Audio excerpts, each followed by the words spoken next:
ಇವ್ರಿಗೆ ಅಡ್ವಾಂಟೇಜ್ ಏನು ಅಂತಂದ್ರೆ, ಈ ಡಿಜಿಟಲ್ ಕ್ರೈಮ್ಸ್ ಇದೆಯಲ್ಲ, ಇದು ಅನಾನಿಮಸ್.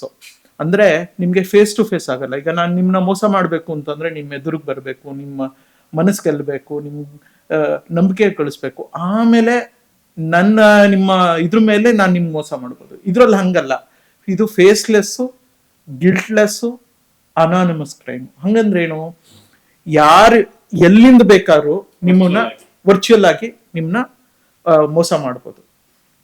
ಆಮೇಲೆ ಗಿಲ್ಟ್ಲೆಸ್, ಇದು ತುಂಬಾ ತುಂಬಾ ಇಂಪಾರ್ಟೆಂಟ್. ನೀವು ಯಾರು ಅಂತಾನೆ ಗೊತ್ತಿರಲ್ಲ. ಸೊ ಅದರಿಂದ 100 ರೂಪಾಯಿ ಏನು ಅವ್ರ ಕೈಲಿ ಬೇಕಾದ್ರೆ ಸಾಲ ಮಾಡಿಸಾದ್ರೂ ಹಣ ದೋಚ್ತಾರೆ. ಈ ಡಿಜಿಟಲ್ ಅರೆಸ್ಟ್ ಅಂತೆಲ್ಲ ಕ್ರೈಮ್ಗಳಲ್ಲಿ ನಿಮ್ಮಿಂದ ಸಾಲ ತಗೊಂಡು ಅಥವಾ ನಿಮ್ ಕ್ರೆಡಿಟ್ ಕಾರ್ಡ್ ಉಚಿಸಿ ನಿಮ್ಮಿಂದ ಹಣ ಪಡ್ಕೋತಾರೆ. ಅಂದ್ರೆ ನಿಮ್ಮ ಬ್ಯಾಂಕ್ ಬ್ಯಾಲೆನ್ಸ್ ಝೀರೋ ಆಗಲ್ಲ, ನೆಗೆಟಿವ್ ಆಗ್ಬೋದು. ದೇಶದೊಳಗೆ ನೀವು ಎದುರಿಗೆ ಇರಬೇಕು. ಈಗ ಕಳ್ತನ ಆಯ್ತು ಅಂತ ಅಂದ್ರೆ ಯೂಶಲಿ ಹತ್ತರನೇ ಇರ್ತಾರೆ.